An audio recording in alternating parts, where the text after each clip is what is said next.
These things actually are easier to win than most events. There's 156 players in the field, so you figure at least 80 of them I'm probably just going to beat. You figure about half of them won't play well, so you're down to about maybe 35. And then from 35 on, pressure's going to get to some of them. It really only leaves you with a few more to beat.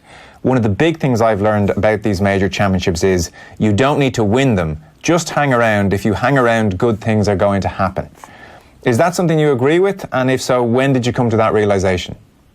I fully agree with it. It's interesting, though, to only feel like that when things are going well for you and your game is in good shape, and that's obviously the mindset of a guy who's winning at the moment. You can be patient, you can sit there, you can wait for good things to happen. But if you weren't winning, look, you'd be pushing, you'd be forcing, you'd be losing patience, you'd be worried about other people in the field. And we've seen that over the years. You know, you go back to Rory, say 2011, when he had a distinct advantage over the field in driving. You know, he was turning up and he wasn't worried about the other guys. He was playing his own game and being patient. That advantage obviously is not that he's lost it, but other people have caught up over the years. You know, there's plenty of guys who drive it as well, nearly as well as Rory. So, you know, he's now looking over his shoulder. Brooks is winning majors for the last 6, I think it is, or 4 in the last 2 years, and he can sit back and let it come to him, and they are coming to him. Yeah, 4 in the last 8. So only Ben Hogan, Tiger Woods and Jack Nicklaus, the end, have managed to win 4 in 8 majors, which is quite extraordinary. It's interesting you use the word patience as well. He was saying a couple of weeks ago when he was doing a press conference at a regular tour event that he often just runs out of patience on a Friday at a regular PGA Tour stop if he's not winning. Whereas at a major, he has a deeper respect for the tournament, and no matter what happens, he stays calm, he stays in the moment. Again, there's a very experienced kind of words of wisdom coming from him. This is kind of what you expect a guy maybe in his mid-30s to have realised about these championships. Well, It is the actual common theme of it. If you find a guy in his 20s, he'll say that. What's experienced is he's believing it, and he's living it. I think every psychology book written on golf will say that's the case, that there's less guys can win. You've got to be patient. I often describe playing a regular event compared to playing a major. It's the difference between a 100-metre sprint and a marathon. Like in a regular event, if you're not 4 under par after 9 holes, you start panicking. The field has gone by you. You know that in a regular event you're going to have to get to 18, 19 under par. You know, if a guy shoots 8 under the first day, you're not thinking he's going to come back to you. You're thinking he's going to go forward. He's going to shoot 4 under, 4 under, 4 under. All of a sudden, you've got to get to 20 or level par after 9 holes. How are you going to do that? In a major, a guy gets a lead, and bar it being Tiger Woods in his heyday, bar it being Rory 2011, you're just sitting there going, hard luck him, he's got all the pressure, he's going to come back to the field. You're never worried about a guy getting away from you in a major. You know you have time. You know that level par is always good. And I know they generally set the US Open level par, but the thinking this year is that the USGA are going to see sense that to try and hold the players to level par causes controversy. It causes them to have to genuinely trick the course up so that good shots are punished. Whereas if they look to a score, 4 under to 8 under, they can have a great test of golf that there's no trickery in it, that is seriously difficult. But they have to focus on that score because there's too many good players. So to hold the whole field to level par, there's somebody who's going to hit nearly all the fairways, all the greens. So, they have to accept that the standard, the depth has got better. Yeah. The quality of the players have got better. So just let us go to 4-8 on the par and you're going to get a great championship. And that seems to be the feeling that the USGA are going to, get away from that level par, which is killing their tournaments, trying to force us to shoot level par.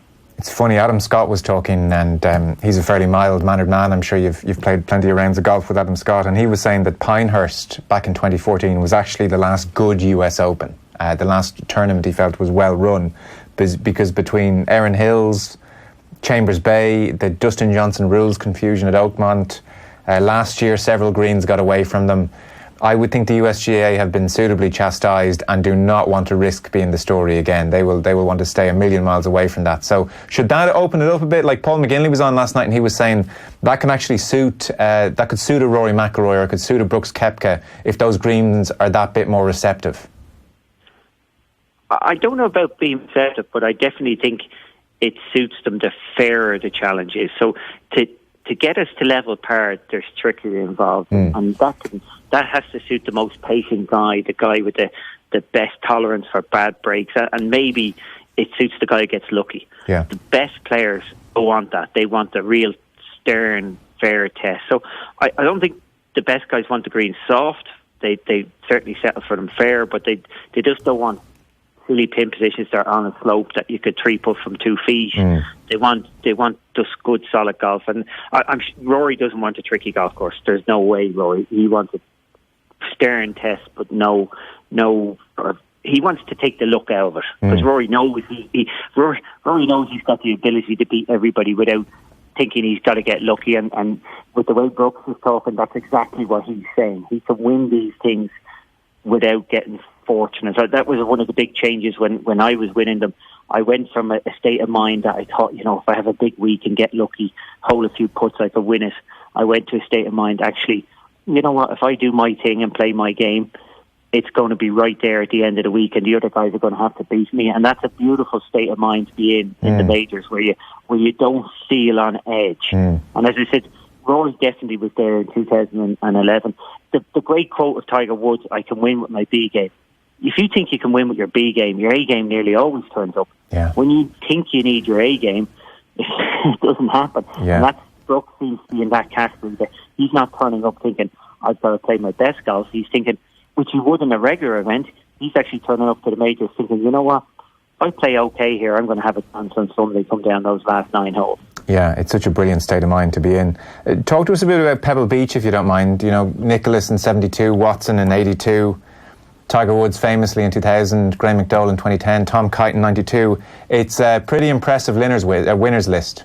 It's produced some real iconic winners. It is a great golf course. It has a couple of more than a couple, but a number of spectacular golf holes.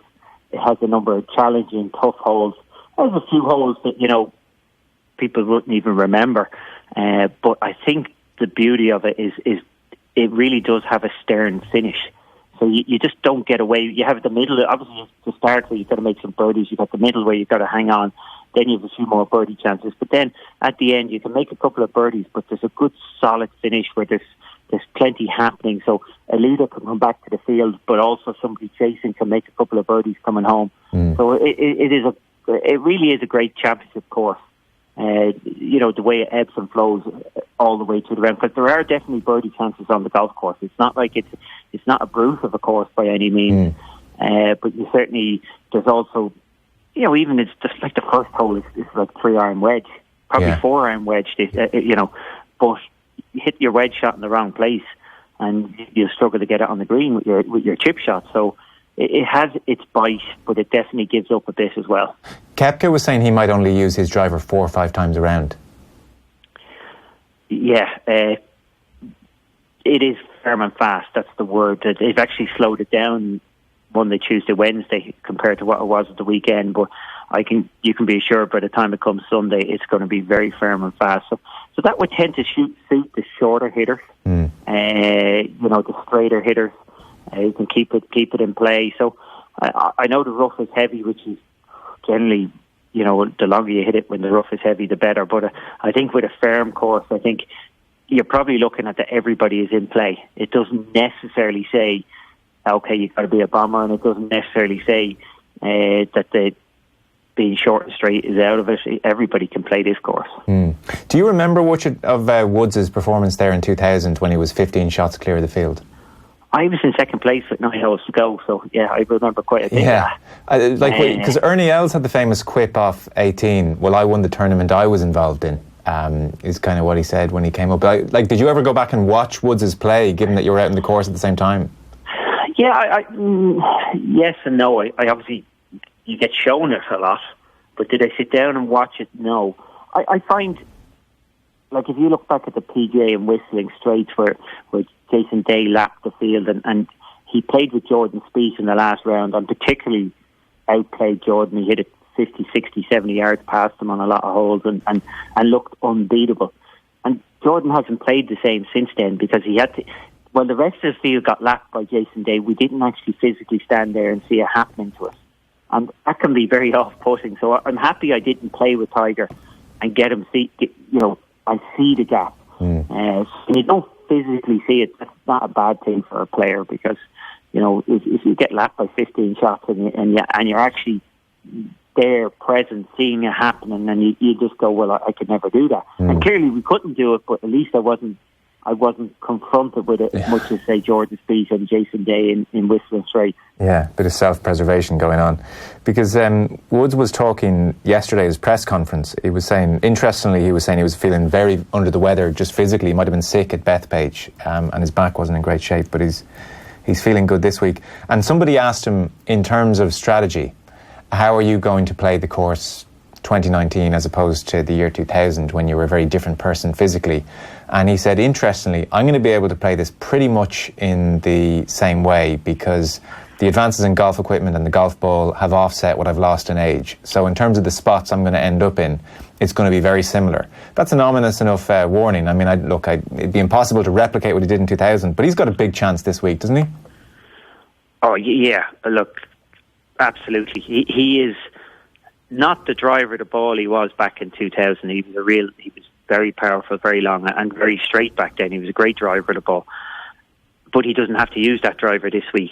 So every other part of his game, he's right up there leading greens in regulation.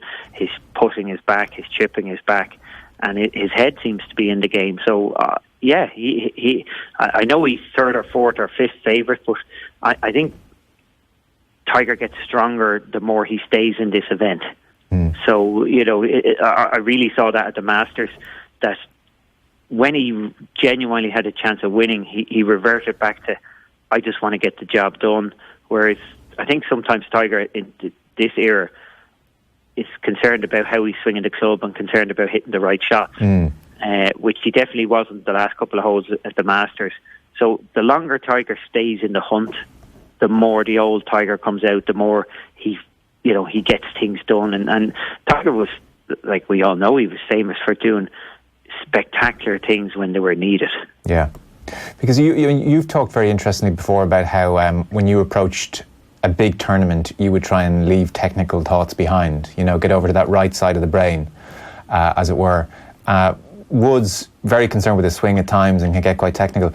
So you're sort of saying when he now gets back in the hunt, that almost flicks a switch where, I can worry about how my swing's looking another day. I just need to get this done. And almost as a result, he plays his best golf or his best stuff.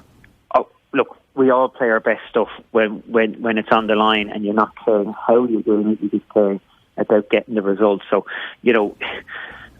when I saw the Masters, like, he tried to hit a draw off the 8 for length, he tried to hit a draw off 11 for length, and then he tried to draw it around the corner on 13, and he failed miserably on all three drives. He blocked 2, hit a big hook and another. And then 14 required a draw. He just hit his fade. 15 required a draw for length. No, he just hit his fade. And you could just see he wasn't caring about hitting the right shot. He was caring about, how am I going to play this hole in the lowest amount of shots? And it is a different mindset. You tend, it's easier to get into it under pressure. It's easier to get into it down the last couple of holes. As I said, Tiger will go out the first round and he'll be trying to feel where his swing is at, and he'll be thinking about his golf swing. And if it goes smoothly for a couple of rounds and he stays in there, he'll go back to the old Tiger. You know what? I don't need to worry about this and just play. Yeah. And when he plays, he's special, and he still has that ability to hit the special shots. His iron play has been fantastic. It's amazing to see his best leading, greens of regulation for most of the year. He has lost a lot of speed. Like, I was watching the PGA, and he's, Tiger, when he came out for getting the 190s ball speed, he's down in the 60s now, which, if everything was matched up efficiently, that's 60 yards of distance. Right. So it's he might say the new ball, and the ball does go further, even when, but not as far as Tiger had a big advantage. He had, he'd nearly 2 steps in advantage off the tee back in the day. Now he's actually giving up off the tee, but he's capable of making up elsewhere. Okay, interesting. What about with your Ryder Cup captaincy hat on? I don't know how Whistling Straits compares with Pebble. I don't know what you're looking out for. Is it how people handle pressure? How will that inform how you watch a tournament like this, or does it at all? Is it just too early and removed from Whistling Straits? It's not a similar test, but I'd be looking for. What I'm kind of looking for is there's a lot of good players in Europe who are performing in Europe and performing consistently and winning in Europe. But they now need to step up and start performing in world events and majors. So I'm looking for the younger guys, the guys who are putting their name in the hat for the Ryder Cup to say, okay, yeah, now let's move to the international, the full stage with the players they're going to be playing against and start showing some form. So there is an element of I want I'm not really concerned about the big stars, but I'm more concerned about the fringe players to start, knocking in their top tens in world and majors and things like that. So, I know it's a bit off now, but they need to start showing that they can handle the big stage now. And how much of a given week is Ryder Cup captaincy taken up of your thinking time or your actual time? It's starting to get busy. Yeah, I had 4 hours of a meeting today, right? And starting to lock in, which is interesting. I'm starting to lock in. Yeah, I've got Tuesday, Wednesday, Thursday, the Scottish Open, three meetings, that sort of stuff. I've stuff going on at the Irish Open. Yeah, it's starting to pile up. It might be a little bit busy at the moment because at this stage it's actually, believe it or not, picking the clothing designs today, and that I have to pick the rainwear, I have to pick the hats.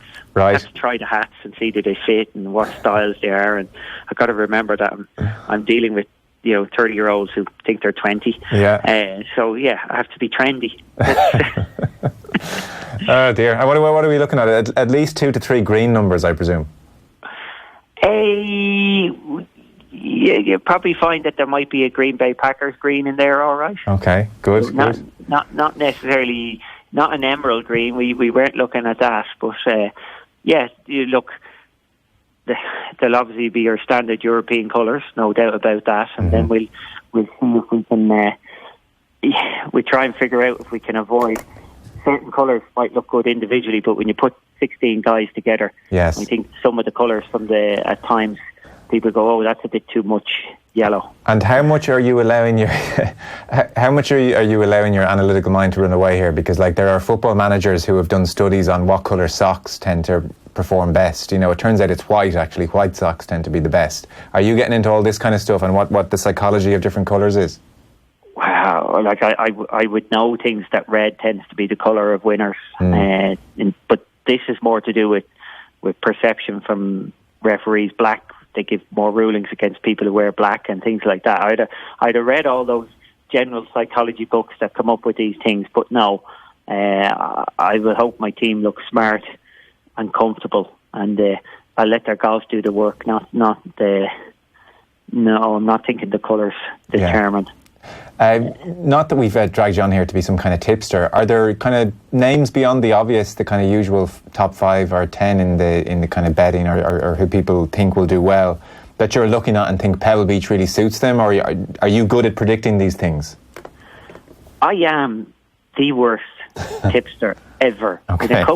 If it comes to golf and horse racing, I am the Jonah of all time. Even if I can and bear in mind, I can source some of the best information ever when it comes to horse racing, and I still can't back a winner. So I must, just horse racing and golf, stay away from me.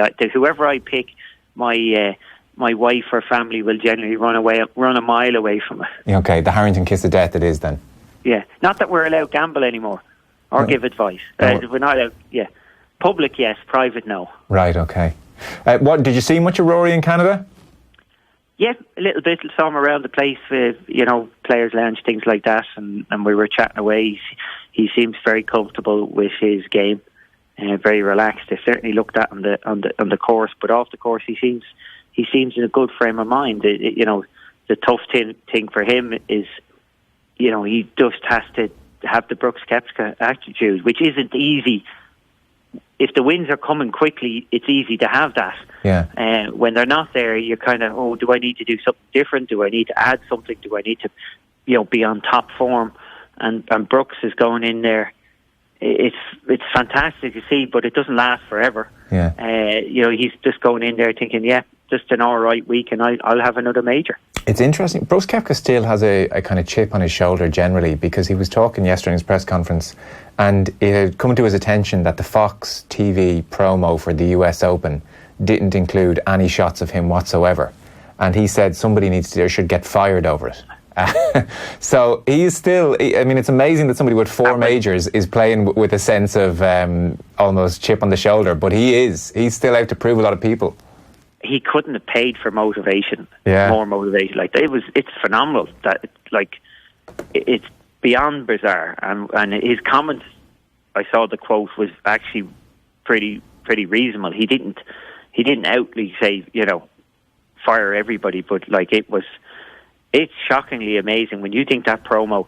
Okay, they probably sent a couple of interns to make the promo, and the interns looked on Twitter and said, well, if these people are the most popular, this is who we put in the thing. But that promo would have been reviewed before it went out.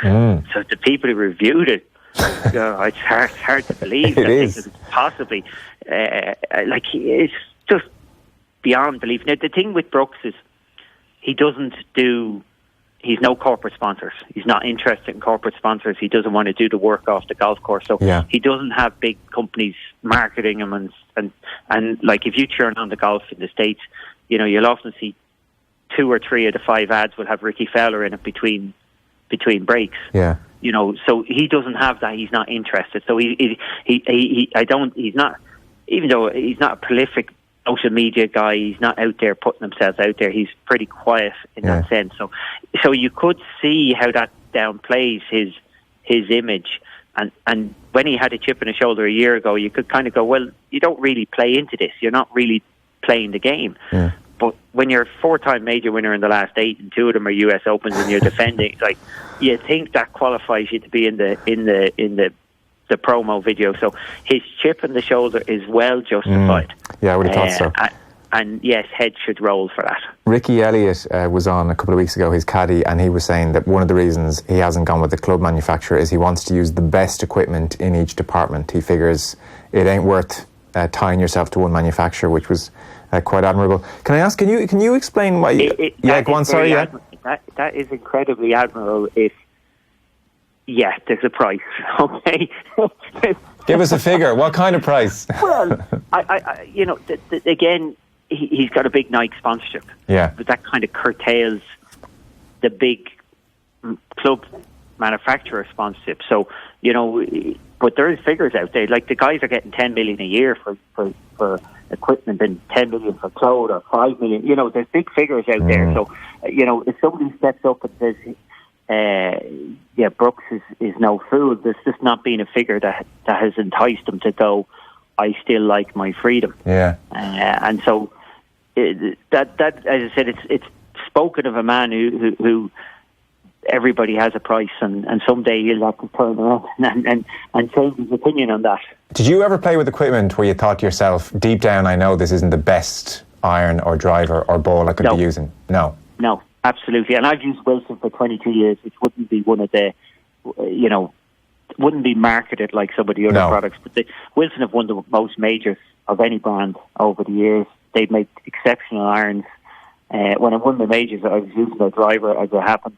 And the great thing for me, and this is the alternative to Brooks, I've always had a very liberal contract that if I don't want to use some of the clubs, I can use other clubs. So there's 1 or 2 manufacturers that insist to use all 14. Yeah. Whereas with Wilson, I've always had it written in my contract, if I want to use something else because I think it's better, I can use it, and it's up to Wilson to get me something better than it. Right. So I've had a nice contract that way, but I've always chosen, like at the moment, I actually have a pretty loose Wilson contract, and the number of Wilson clubs have gone up in my bag rather than down. They'll do anything, and they make Wilson make a great iron. It's just one of those things, that perception they don't have the marketing budget of some of these other companies to tell you that they make a great iron. Yeah, and footballers famously wearing a certain type of boot and actually putting the shoe polish over the 3 stripes or something because they're not sponsored. Are there players out there who probably are playing one club but actually it's dressed up as another? No, none of that happens. But there was a big change this year. So, like TaylorMade would have basically last year and previous years would have sponsored anybody to use their driver and would have had the driver count. They've kind of realised since then that, you know what, we only need to have the big guys and we don't need to have 70 guys out there. So it's quite interesting. There's players who have used to play them and now have taken the huff and will play something else even though they like the driver they were playing. So players can but there's good choice out there. So there's a number of manufacturers that are, at the moment, that have produced a good, I can think of 4 manufacturers at the moment that, actually 5 now, because Shane Lowry was struggling a bit with a driver fiddling around, and he's got a lovely Strixon driver that he's very happy with at the moment, and that's a perfect example. Shane can use whatever driver he wants. So if there's another manufacturer comes up with a good driver, he can go. He won at the start of the year with Callaway, but didn't particularly get on so well with it, and then he struggled a bit, and now he's got his own manufacturer produced a driver that really suits him, and his uptick in his form has come from he's happy with his driver. Right. Whereas for the first 3 months of the year, I'd say he used 15 drivers. Now he's very comfortable with that Strixon driver, and that's put him in a nice place. God, that's amazing. Well, because we've been rambling on here, and that was going to be my last question. I was going to ask if you knew why there was such an upturn in Lowry's form, second at the weekend, up to 32nd in the world. So you've answered that. And he likes the US Open as well. Yeah, Shane is a good straight driver of the ball. He gets very... I said, he is now again. He was struggling early in the year. And that sets him up. He's strong, pretty strong everywhere else, but he really relies on his driving to build him up for the rest of the rounds. And every performance he has, he's on a tighter golf course. He doesn't drive as well on the big open golf courses where it's about booming it out there. He hits it long, but he doesn't play well on the ones where you have to boom. He plays much better on the tighter golf courses where he can play within himself with the driver and then hit a lot of fairways. He's decently long. He's one of the, relative to the field, he'd be well up there in driver distance. So put him on a tight golf course and he does very nicely. So a US Open course off the tee is exactly where Shane revels. Yeah. So if you see some good driving, you'll probably find he'll have a good week. Okay. Jeez, it's brilliant insight. You did your bit of punditry at the Masters. Are you doing any this week? No. I need a week off, rest. Right. It's a long way to the West Coast. So sometimes my golf comes ahead of me talking. We'll see you in Lahinch. What's the kind of plan the next while? I've got one more in the States, and then it's back to, as I said, you're really looking at Lahinch, Scottish and Open, and 3 big weeks for me, 3 big weeks in the calendar, 3 links golf courses. Yeah. So I because of my broken wrist during the winter, I really every week I turn up, I just feel like I'll use that term. I feel like I need more reps. Yeah. Yeah, I need, and missing cuts then, like missing the cut is the worst thing I can do because I need to be on the golf course, not on the practice ground. It's not like I need to hit more practice shots, I need to be out there. So being ready for those 3 weeks, 3 links golf courses, and getting a run on the course and feeling like I'm match ready, that would be quite important for me. And in terms of your attitude, are you being pretty forgiving to yourself in the midst of trying to get back into it? No. I wish I was. I was saying to somebody the other day, this game is so easy and so logical when you're looking in, and just when you're inside, it's what's going through your own head. It's amazing how often you do things that you would tell somebody else not to do. So it's just not as easy to be. I'm pretty good when it comes to being accepting, but certainly it's the strongest area that I need to improve over the next couple of weeks. as always, is the mental side. I just need to be a little bit less about, hitting good shots. Going back to what we talked earlier about the Tiger Wood attitude, a little bit more about get the job done and not really care how you're doing it. Yeah. It is amazing that, like, you, in many respects, would have been one of the preeminent people in golf when I would have thought of people who are very good at golf psychology and understand golf psychology. And you've been at this now for a very long time. So you would kind of think at one point you would just get to the top of the hill and understand a lot of it and say, be accepting. And yet here you are in the midst of a comeback from a broken wrist, and you almost have to catch yourself and realise, oh, geez, I'm being very hard on myself here. Why have I fallen into that trap? Yeah, just because you understand something, it's do as I say, not as I do. It is tougher. If that was the case, every player, as they got more experience, would get better. But as we've essentially always see the great players, as they get more experience, they hit a wall, and things happen, whether they're trying to get better and they open that can of worms, or they just feel like I would be very much, when I tee it up now, I tee it up very much like what we were discussing earlier. I feel like it's a sprint, and I'm under pressure to have my A game straight away. And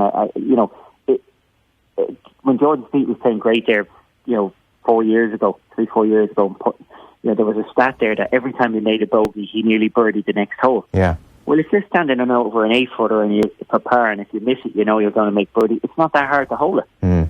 When I'm standing over the 8-footer, I don't feel I can give up a shot to the field. I feel like I need, and it's going back to Brooks. Brooks is in a position, he's staying patient. He feels like he can take a few hits this week, and all he has to do is hang around and he'll be there. Yeah. When I be teeing it up, I don't feel like I can get anything to go wrong, and that's what happens when you're on the edge. It's a mental thing, but it comes from if you have good form and good results, it's actually self-perpetuating that you get a little bit better and better because of it. When you miss a few cuts, you're always on edge, that you can't afford to take any punches at all. Yeah, it's an endlessly frustrating and brilliant game. Listen, thanks so much for your time. It's very much appreciated. Enjoy Pebble Beach and so much as you can. It's going to be frustrating. Yeah. For sure. Thanks very much. All right, thanks, Padraig Harrington there.